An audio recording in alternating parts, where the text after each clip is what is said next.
Hello students, welcome to the 8th chapter of Geography, Introduction to Economics. Okay, so before starting the chapter, let us understand what is meant by economics. Economics is the study of how humans make decisions in the face of scarcity. These can be individual decisions, family decisions, business decisions or societal decisions. Okay, economics क्या है?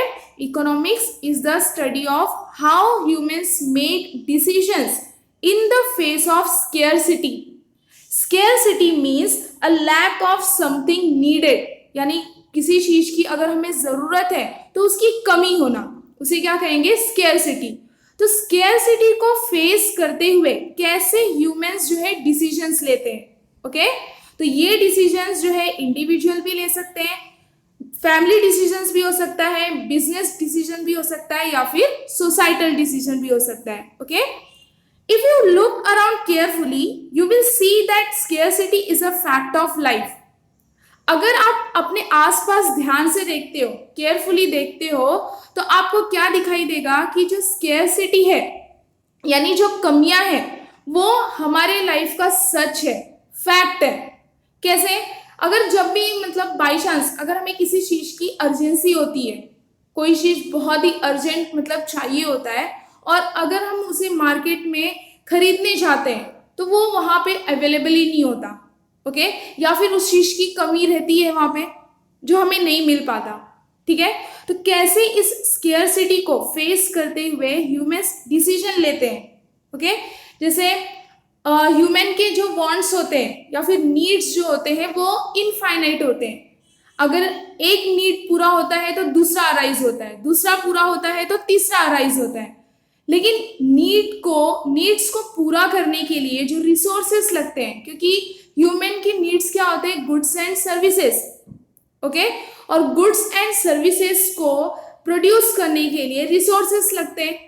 Resources such as labor, tools, land and raw materials are necessary to produce the goods and services we want, but they exist in limited supply.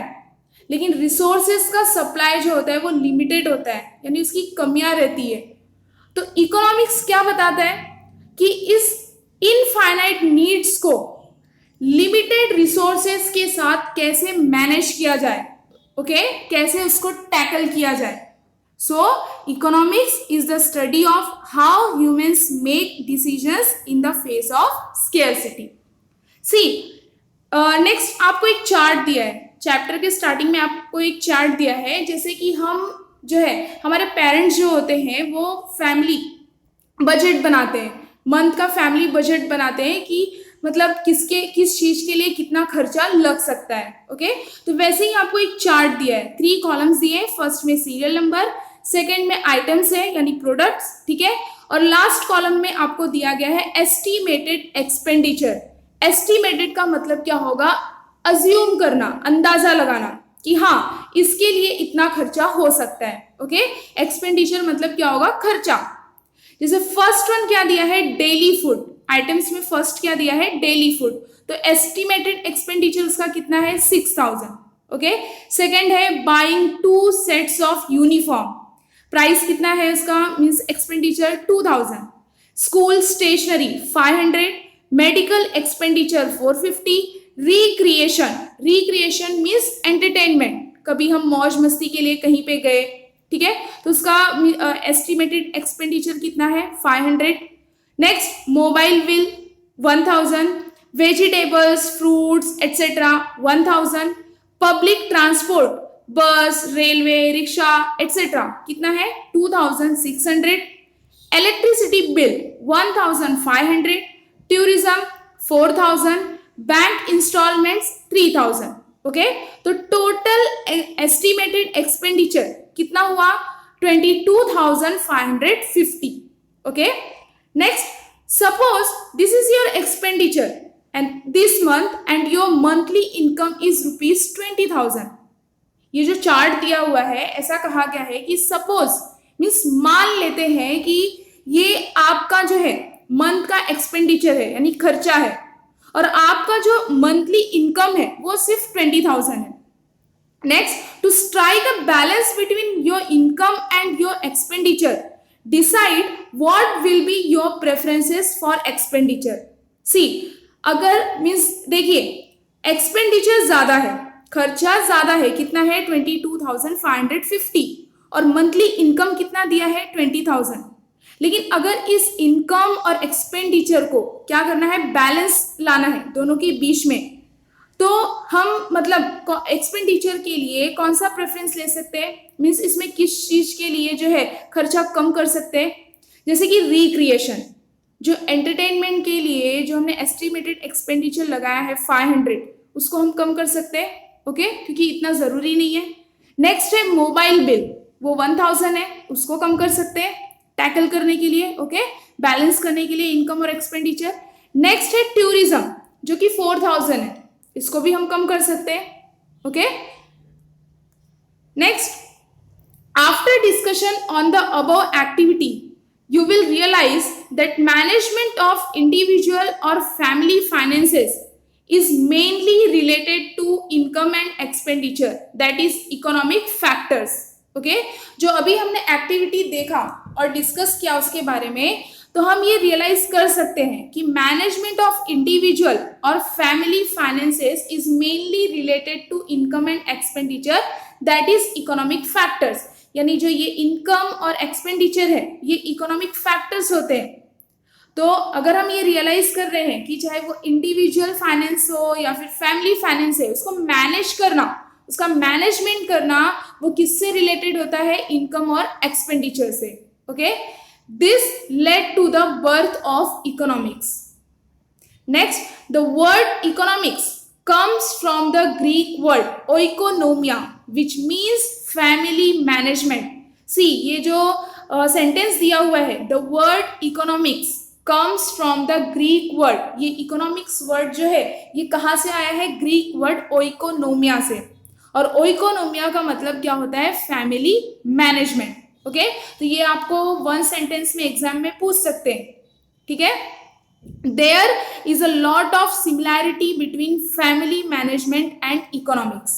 See, जो अभी हमने family management देखा, जो वो chart देखा, activity देखा कि इनकम और एक्सपेंडिचर को बैलेंस करने के लिए या फिर मैनेज करने के लिए हम अपने कौन से एक्सपेंडिचर को कम कर सकते हैं, तो उसी तरह से जैसे हमने फैमिली मैनेजमेंट किया, उसी तरह से कोई भी कंट्री का इकोनॉमिक्स जो है मैनेज किया जा सकता है, ठीक है। Next, we understand from economics how to use time, money, labor and land effectively. Economics से ही हम समझ सकते हैं कि कैसे टाइम, मनी, लेबर और लैंड को यूज किया जा सकता है, ओके। जैसे अगर टाइम कम है, हमें गुड्स प्रोड्यूस करना है, हमारे पास टाइम कम है और उसी कम टाइम में, मीन्स टाइम कम है यानी यहाँ पे क्या हो रहा है, स्केर्सिटी। कैसे कम टाइम में हमें ज्यादा से ज्यादा गुड्स को प्रोड्यूस करना है, तो ये हम क्या कर रहे हैं, मैनेज कर रहे हैं। मनी, हमारे पास पैसे कम है, ठीक है, लेकिन गुड्स को प्रोड्यूस करना है, तो कैसे मनी को जो है मैनेज करके हम क्या करेंगे, गुड्स प्रोड्यूस करेंगे, okay.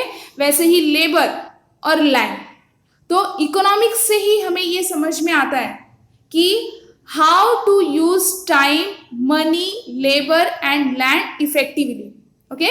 Next, how to satisfy the infinite needs of the people using various resources is the study matter of economics, okay. How to satisfy the infinite needs of the people using various resources is the study matter of economics. Means people की infinite needs को, infinite needs यानी जो कभी खत्म ही नहीं होती, एक need पूरा होता है दूसरा अराइज हो जाता है, दूसरा पूरा होता है तीसरा अराइज हो जाता है, ठीक है। तो पीपल की इनफाइनाइट नीड्स को कैसे सेटिस्फाई किया जाए, वेरियस रिसोर्सेस को यूज करके, ये क्या है, स्टडी मैटर है इकोनॉमिक्स का, ओके। नेक्स्ट, एक डेफिनेशन दिया है अकॉर्डिंग टू लियोनेल रॉबिन्स, ये इकोनॉमिस्ट थे, इनका कहना क्या था, economics is a science which studies human behavior as a relationship between ends and scarce means which have alternative uses, okay. Lionel Robins जो कि एक इकोनॉमिस्ट थे, उनका कहना क्या है, उन्होंने क्या इकोनॉमिक्स को क्या डेफिनेशन दिया है, क्या डिफाइन किया है? Economics is a science which studies human behavior as a relationship between ends and scarce means which have alternative uses. Alternative uses का मतलब क्या होगा यहाँ पे? उस चीज के बहुत सारे यूजेस, जैसे कि मैं आप सभी को एग्जांपल्स बताऊंगी कि कौन से चीज के बहुत सारे यूजेस होते हैं, और अगर वो चीज कम है तो वो कम चीज में ही कैसे मैनेज करना है कि वो इनफाइनाइट पीपल के इनफाइनाइट नीड्स को पूरा कर सके। ओके, अब यहाँ पे जो दिया है रिलेशनशिप बिटवीन एंड्स, तो एंड्स का मतलब यहाँ पे खत्म नहीं है। एंड्स जो है वो किससे रिलेटेड है? पीपल के नीड्स से। Okay, and scarce, scarce means कमियां, और यहाँ पे स्केयर्स जो है ये वर्ड वो किससे रिलेटेड है? रिसोर्सेस से। तो कैसे कम रिसोर्सेस में पीपल के नीड्स को पूरा करना है, मैनेज करना है, बैलेंस करना है। ठीक है, जैसे कि हम एग्जांपल ले लेते हैं कौन सी चीज का? सॉल्ट। ओके, सॉल्ट के अल्टरनेटिव यूजेस होते हैं, जैसे कि सॉल्ट को जो है आइसक्रीम फैक्ट्रीज में भी यूज किया जाता है, हमारे डेली फूड आइटम्स में भी सॉल्ट यूज होता है। ओके, अगर कोई चीज को लॉन्ग लास्टिंग के लिए रखना है, मीन्स काफी लंबे समय तक अगर टिकाऊ रखना है, तो वहां पे भी सॉल्ट यूज होता है। ओके, और सॉल्ट कहाँ पे यूज होता है?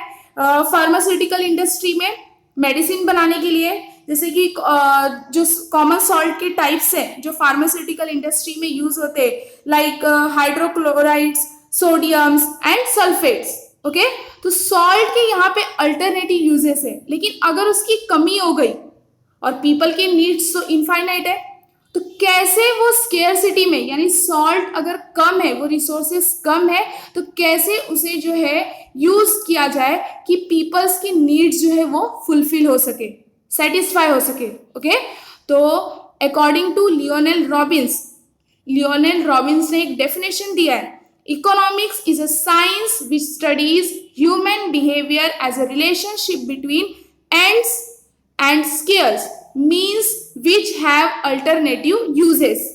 अब सॉल्ट के अलावा हम एक और एग्जाम्पल ले सकते हैं वाटर का। वाटर के भी अल्टरनेटिव यूजेस है, यानी बहुत सारे यूजेस है, ड्रिंकिंग पर्पस के लिए, वॉशिंग के लिए, ठीक है, कुकिंग के लिए, बाथिंग के लिए। तो वाटर अगर कम है, उसकी स्केर्सिटी है, तो कैसे इन सब जरूरत को जो है पूरा करना है, मैनेज करना है। ठीक है, कि वो वाटर जो है ड्रिंकिंग के लिए भी काम आ जाए, वॉशिंग क्लोथ के लिए भी काम आ जाए, कुकिंग के लिए भी काम आ जाए, या फिर बाथिंग के लिए भी काम आ जाए। Okay, next, as we manage the finances of our family, similarly villages or cities, states, countries and world also need to have economic management. Okay, जैसे कि अभी हमने अपने फैमिली का मैनेजमेंट देखा, फैमिली फाइनेंस का मैनेजमेंट देखा कि कैसे मैनेज करना है, वैसे ही सिमिलरली विलेजेस का है, cities, states, countries and world also need to have economic management. इनको भी, विलेजेस को, सिटीज को, स्टेट्स को, कंट्रीज को भी, और पूरी दुनिया को, वर्ल्ड को भी इकोनॉमिक मैनेजमेंट की जरूरत होती है। Okay, geographically speaking, the enterprises related to the production, distribution and consumption of goods and services in a specific region is called an economy. Okay, अगर geographically देखा जाए, geographically speaking, तो क्या दिया है? एंटरप्राइजेस जो बिजनेस होते हैं वो किससे रिलेटेड होते हैं? प्रोडक्शन, यानी जहां पे गुड्स प्रोड्यूस हो रहा है। ओके, जैसे फार्मर्स जो है वो गुड्स प्रोड्यूस कर रहे हैं, तो फार्मर्स गुड्स प्रोड्यूस कर रहे हैं। ठीक है, अब उन्होंने जो गुड्स को प्रोड्यूस किया है, तो कुछ पीपल होते हैं जो डिस्ट्रीब्यूटर होते हैं, जो फार्मर्स के प्रोड्यूस किए गए गुड्स को क्या करेंगे? मार्केट में डिस्ट्रीब्यूट करेंगे, तो उसे क्या कहा जाएगा? डिस्ट्रीब्यूशन। नेक्स्ट है कंजम्पशन। कंजम्पशन मतलब वो गुड्स जो प्रोड्यूस किया फार्मर्स ने, कुछ डिस्ट्रीब्यूटर्स ने, मीन्स कुछ पीपल जो डिस्ट्रीब्यूटर हैं, उन्होंने मार्केट्स में फार्मर्स के प्रोड्यूस किए गए गुड्स को डिस्ट्रीब्यूट किया। अब कस्टमर क्या करेंगे? उस गुड्स को खरीदेंगे, कंज्यूम करेंगे, उसे क्या कहा जाएगा? Consumption. Okay, so geographically speaking, the enterprises related to the production, distribution and consumption of goods and services in a specific region is called an economy. Okay, next, on a global level there are 3 types of economies. ये हम आगे देखेंगे कि global level पे कितने types की economies है, 3 types के. टाइप्स ऑफ इकोनॉमी, सी ये 3 टाइप्स की इकोनॉमी है. First one capitalistic economy, second socialistic economy and third one is mixed economy. Okay, so हम देखते हैं कि कैपिटलिस्टिक इकोनॉमी में क्या दिया हुआ है. First point, ownership and management of means of production is in the hands of private individuals. Okay, ownership और जो प्रोडक्शन का जो साधन है उसका मैनेजमेंट वो किसके हाथ में होता है, प्राइवेट इंडिविजुअल्स के. ओके, जैसे कि मैंने अगर कोई कार की कंपनी ओपन की, ठीक है, तो उसका जो प्रोडक्शन है उसका मीन्स ऑफ प्रोडक्शन का मैनेजमेंट और ओनरशिप सिर्फ किसके हाथ में होगा, मेरे हाथ में होगा. उसमें गवर्नमेंट का इंटरफेरेंस कुछ भी नहीं होगा. ओके, तो इसको क्या कहा जाता है, कैपिटलिस्टिक इकोनॉमी. सेकेंड पॉइंट क्या दिया है, main aim is to earn maximum profit. ये ध्यान में रखना कि कैपिटलिस्टिक इकोनॉमी में मेन एम क्या होता है, main ambition maximum profit earn करना. Okay, ownership and management of means of production is in the hands of private individuals. Private individuals के हाथ में ही होता है ओनरशिप भी और management of means of production भी. और यहाँ पे कैपिटलिस्टिक इकोनॉमी का मेन एम क्या होता है, earn maximum profit. Okay, means ज्यादा से ज्यादा प्रॉफिट कमाना. और कौन से कंट्रीज ने जो है, अब हम देखेंगे कि कौन से कंट्रीज ने जो कैपिटलिस्टिक इकोनॉमी को अडॉप्ट किया है. Germany, Japan, the USA have adopted such a type of economy. Okay, next type is socialistic economy. The means of production belong to the society as a whole, that is the government's control. अब हमने देखा कि जो socialistic economy है इसमें means of production ये किससे belong करता है, सोसाइटी से. और यहाँ पे पूरी तरह से मीन्स ओनरशिप और मैनेजमेंट जो है किसके हाथ में होता है, गवर्नमेंट के. ओके, गवर्नमेंट के कंट्रोल में. Next point, main aim is to achieve social welfare. और यहाँ पे सोशलिस्टिक इकोनॉमी का मेन एम क्या होता है, क्या अचीव करना, सोशल वेलफेयर. ओके, तो अब हम देखेंगे कि कौन से कंट्रीज ने इस इकोनॉमी को अडॉप्ट किया है. So China and Russia have adopted socialistic type of economy. Okay, last type is mixed economy. Coexistence of private and public sectors. Coexistence का मतलब ये जो mixed economy है, थर्ड टाइप की जो इकोनॉमी है, इसे प्राइवेट और पब्लिक सेक्टर्स दोनों एग्जिस्ट करते हैं.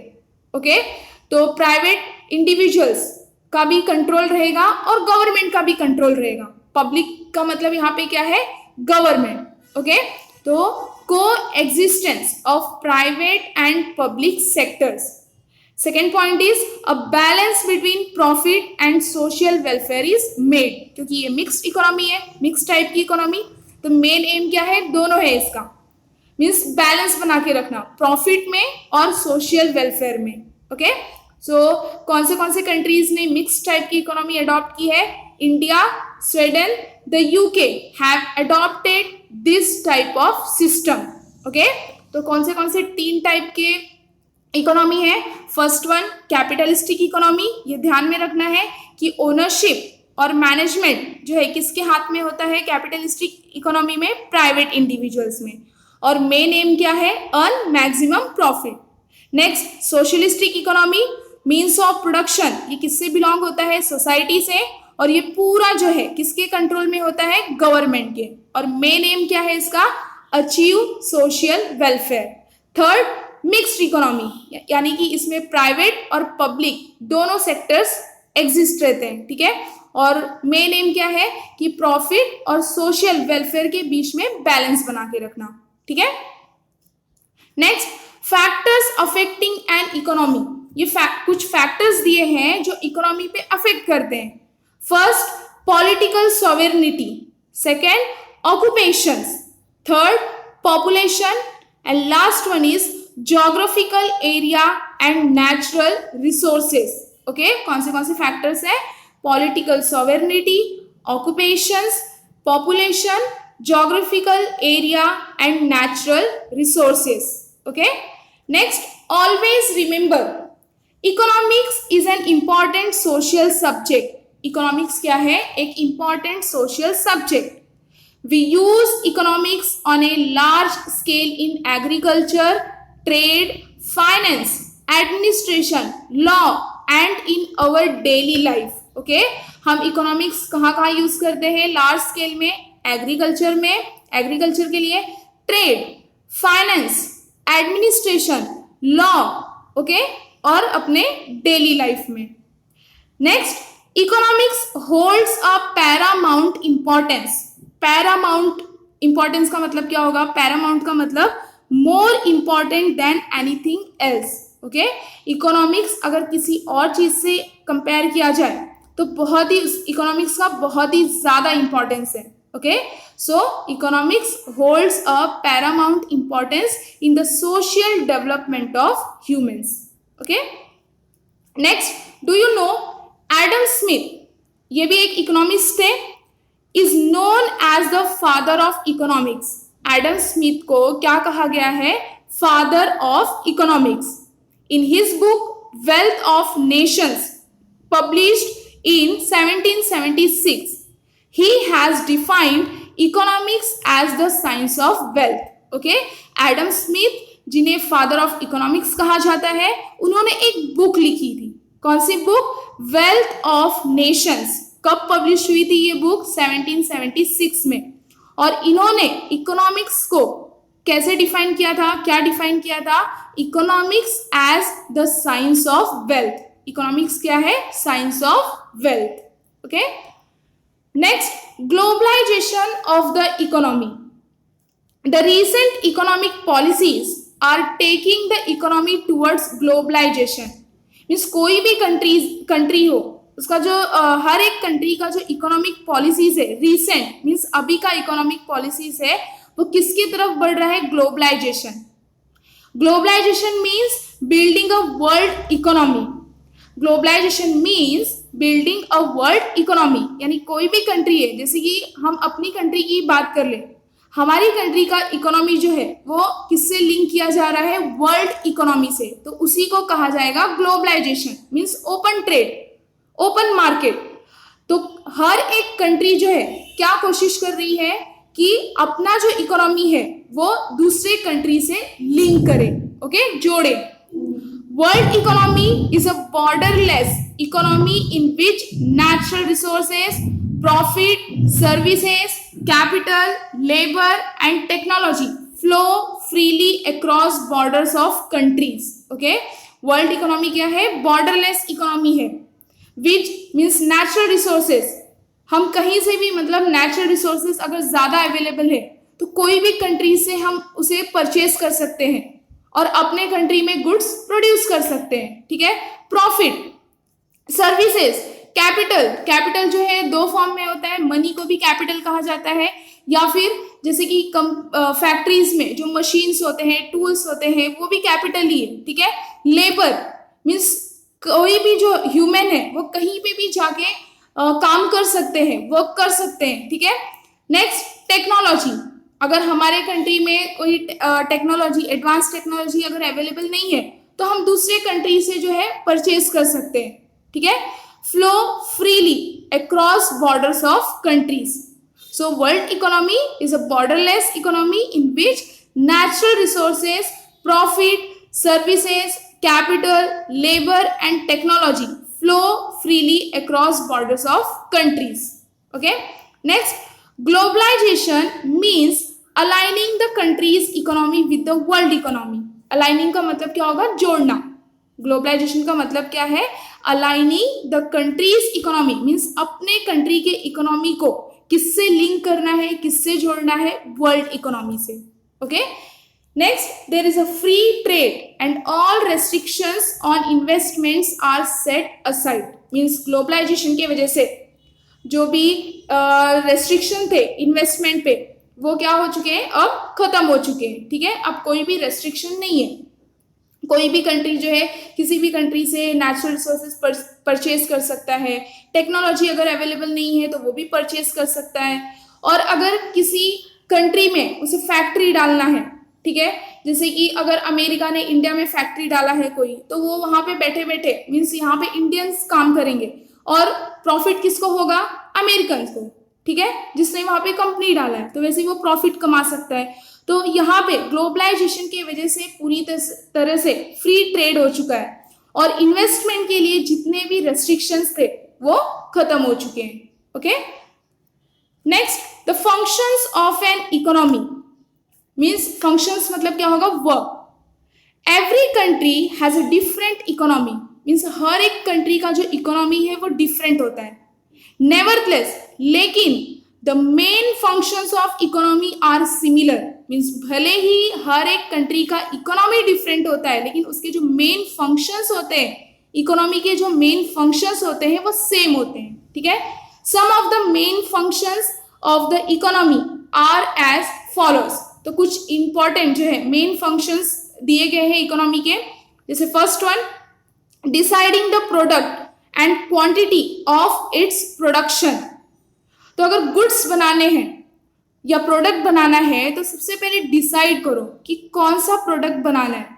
यानी अगर किसी कंट्री में पुअर ज्यादा है तो ऐसा मतलब प्रोडक्ट सिलेक्ट करो, प्रोडक्ट बनाओ जो पुअर के लिए काम आए. ठीक है, और अगर किसी कंट्री में रिच ज्यादा है तो ऐसा प्रोडक्ट बनाओ, इतनी क्वांटिटी में बनाओ कि वो रिच तक जो है अवेलेबल हो सके. ठीक है, सो फर्स्ट फंक्शन क्या है, deciding the product and quantity of its production. अब क्वांटिटी कैसे डिसाइड करेंगे, पॉपुलेशन के बेसिस पे. ठीक है, कोई भी कंट्री के पॉपुलेशन के बेसिस पे जो है क्वांटिटी डिसाइड करेंगे कि कितने क्वांटिटी में प्रोडक्ट को बनाना है ताकि वो सब तक जो है अवेलेबल हो सके. जितने भी पॉपुलेशन है सब तक अवेलेबल हो सके, सब तक वो गुड्स जो है प्रोडक्ट पहुंच सके, सबकी नीड्स जो है सेटिस्फाई हो सके. ठीक है, next, minimise the production cost as much as possible. Production cost का मतलब क्या होगा कि गुड्स को बनाने के लिए, प्रोडक्ट को बनाने के लिए जो पैसे लगते हैं, जो मनी लगता है, उसको कहा जाएगा प्रोडक्शन कॉस्ट. तो मतलब जितना पॉसिबल हो सके उतना प्रोडक्शन कॉस्ट को क्या करो, मिनिमाइज करो. यानी कॉस्ट ऑफ प्रोडक्शन अगर हम कम करते हैं और अगर कम किया मीन्स मिनिमाइज किया प्रोडक्शन कॉस्ट को तो हम ज्यादा प्रॉफिट कमा सकते हैं. Okay, third, distribution of national income according to social and economic justice. यानी नेशनल इनकम यानी देश का जो पैसा है, नेशनल इनकम है, उसको इस तरह से डिस्ट्रीब्यूट करो ताकि किसी के साथ अन्याय ना हो. ठीक है, क्योंकि कंट्री में रिच और पुअर दोनों रहते हैं तो नेशनल इनकम को इस तरह से डिस्ट्रीब्यूट करना है किसके according, according to social and economic justice. यानी किसी के साथ अन्याय ना हो. ऐसा नहीं है कि रिच को जो है नेशनल इनकम डिस्ट्रीब्यूट कर दिया, ठीक है, और पुअर को मिला ही नहीं, ऐसा नहीं करना है. ठीक है, next, making appropriate provisions for the next, deciding for whom the goods will be produced.